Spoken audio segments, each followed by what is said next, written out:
ating paboritong liver.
Malambot.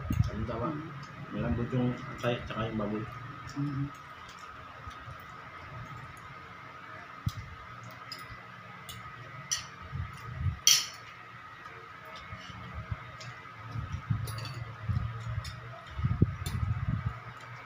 Sarap po. Kung gusto niyo po ng kompletong recipe, antabayanan niyo lang po ang susunod na nasa bandang dulo nito. Meron pong recipe.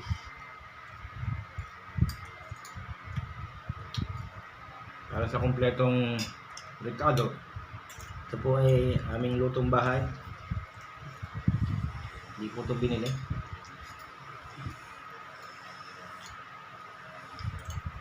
Pero yung lasa niya parang pang high class na restaurant.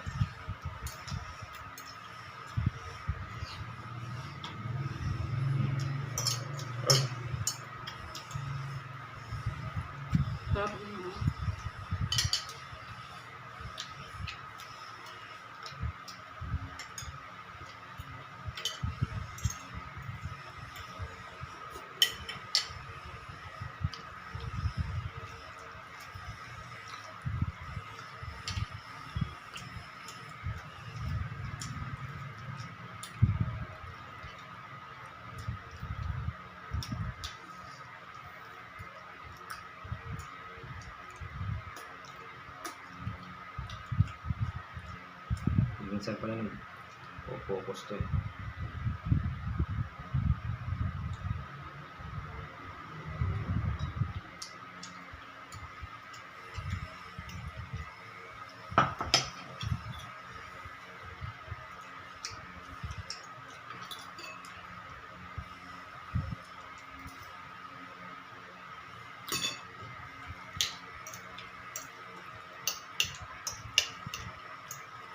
Kung bumalik sa Batangas, ito po yung mga specialty dito sa Batangas. Tawag po nila dito ay bisado, pasit bisado.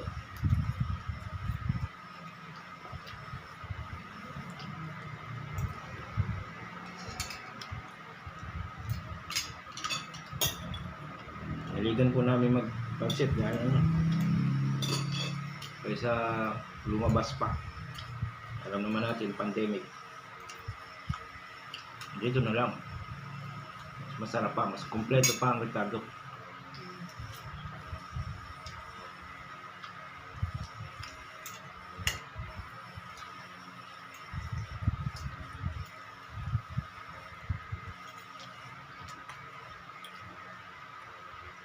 Hindi sa iba na kontrolado yung Ricardo.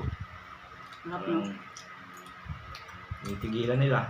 Yung tamang ano lang ba, dami. Ito, buwan to sawa kung ano yung ilagay mo. Control mo. Bye-bye. Up.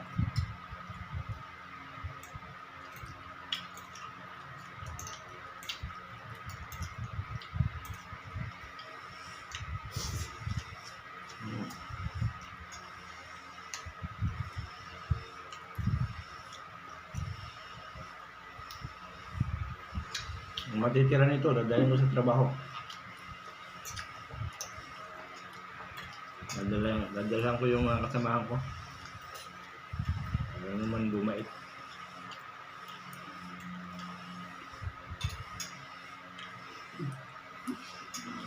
Sarap nga siya.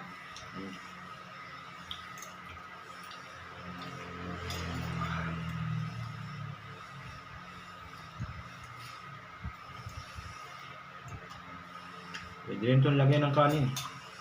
Pag medyo umay kayo, ayun na kanin. Pero dahil masarap, kahit walang kanin, okay lang.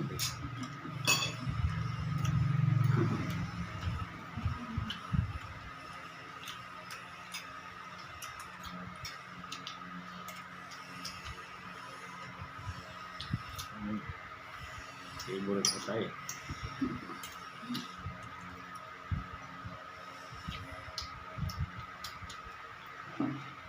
So ay source ng protein. Atay. Pork atay. Ang mga nag-gym dyan. Ano naman to? Saka sa mga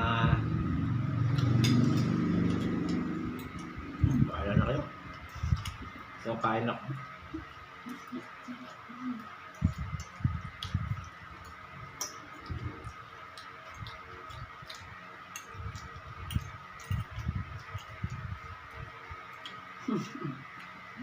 Sarap no? Busog na. Pero gusto ko pa rin umuya. Ayaw na ng tiyan, pero yung bunganga. Yung gusto pa.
Sarap. Hindi mo na kailangan piliin. Basta sando ka lang.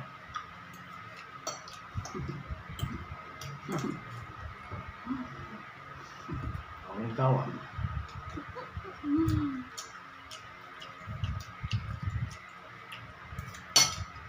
Ubus. Busog.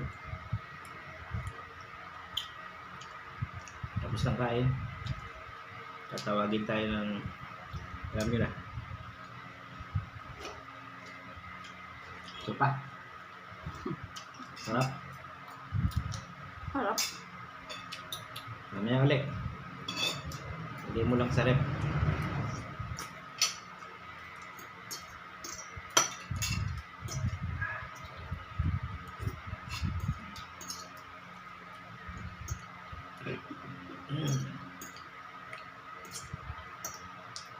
Chocolates. Chocolates.